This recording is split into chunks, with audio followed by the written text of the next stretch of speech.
पिला माने study success channel रे मु गोपबंधु समस्त को स्वागत जनुची।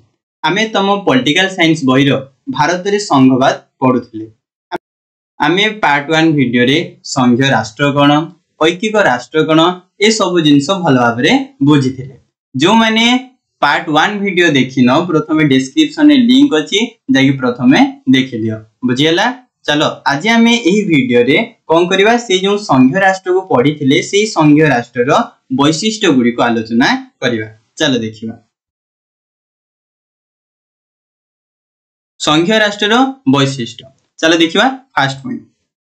संघीय राष्ट्र रे शासन क्षमता रो विकेंद्रीकरण होई थाए। समस्त शासन क्षमता संघीय राष्ट्र रे कोइते गोटे जगह रे ठुलो होई रहि न थाए। से कोइते उभय केंद्र सरकार ओ राज्य सरकार मध्य कहते से क्षमता गुडी को बंटन होता है। तो आम जानी पारला संघीय राष्ट्र कहते ना क्षमता गुडी को विकेंद्रीकरण होता है। गोटे जगह सब जो क्षमता ठूल न ही केंद्र सरकार और राज्य सरकार मध्य बंटन होता है। बुझेला। तापरे देखिबा नेक्स्ट पॉइंट। संघीय राष्ट्र रे केंद्र और राज्य स्तर रे सरकार मान थांती। जो संघीय राष्ट्र थाए से संघीय राष्ट्र रे केंद्र स्तर रे केंद्र सरकार थांती एवं राज्य स्तर गुडी करे राज्य सरकार मान थांती। ए केंद्र सरकार समग्र देश पे आईन प्रणयन करुवा बेले ए जो राज्य सरकार थांती ए राज्य सरकार माने कोन करथांती निज राज्य रो भौगोलिक सीमा भीतर ही से माने आईन प्रणयन करिथांती। ता बाहर को से माने जाई कि आईन प्रणयन करि परिबे नाही। तो हमें जानि पल्ला संघीय राष्ट्र केंद्र स्तर रे गोटे सरकार थांती जे कि केंद्र सरकार आ राज्य स्तर गुडी करे राज्य सरकार मान रहि थांती। बुझ पारलो। तापर देखिबा नेक्स्ट पॉइंट।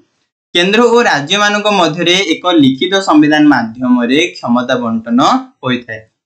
देखो संघीय राष्ट्र रे केंद्र और राज्य मानकरे जो क्षमता को बंटन करा होची से क्षमता गुडी को बंटन को नि तांको भितरे जेमति विवाद न उपजु से माने जेमति झगड़ा न लागंतु सेथि पई कहछि एक लिखित संविधान माध्यम रे तांको सब जो क्षमता तांको मध्य रे बंटन कराय थे। से लिखित संविधान बोले जो जो क्षमता गुडी को तांको बंटन करा होची समस्त नीति नियम गुडी को लेखाय कि थिवो ताको कोन कहै थे लिखित संविधान कहै थे। तो आमे जानि पारला तो गोटे संघीय राष्ट्र समस्त शासन नीति नियम कोन कि थाए ना लेखाय कि थाए बा कहबा गेले लिखित संविधान रहि थाए। तापर देखिबा नेक्स्ट पॉइंट।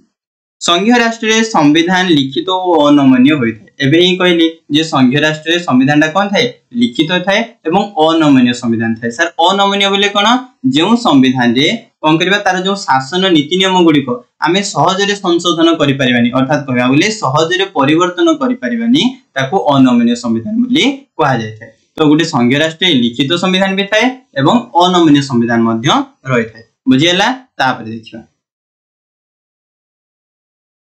संघीय शासन रे केंद्र और राज्य सरकार मानक मध्य रे विवाद उपजिले एहारो समाधान पई एक स्वाधीन और निरपेक्ष न्यायालय रहि थाए। देखो कोन कहला ना जो संघीय राष्ट्र अछि संघीय राष्ट्र में केंद्र सरकार और राज्य सरकार मध्य रे कोन कला क्षमता गुडी को बंटन कला। तो सेही क्षमता गुडी को नै जदि तांको भितरे विवाद उपजिबो तो सेही विवाद रो समाधान करिया पई एक स्वाधीन और निरपेक्ष न्यायालय संघीय राष्ट्र रे रहि थाए। सर स्वाधीन और निरपेक्ष न्यायालय बोले कोन ना स्वाधीन और निरपेक्ष न्यायालय अर्थ से जो न्यायालयटा थिबो से केंद्र सरकार को अधीन रे नथिबो बा राज्य सरकार को मध्य अधीन रे नथिबो से पूरा पूरी स्वाधीन होइथिबा दरकार। आ निरपेक्ष अर्थ जेतबेले से विचार सुनिबो जेतबेले से मानकर विवाद नै कि विचार करिवो से समय से केंद्र सरकार को अधिक प्राधान्य देबनी कि राज्य सरकार को मध्य अधिक प्राधान्य देबनी से पूरा पूरी निरपेक्ष हिसाब रे कोन करिवो ना विचार करिवो। तो गोटे संघीय राष्ट्र रे स्वाधीन और निरपेक्ष न्यायालय रहबा नित्यांत आवश्यक।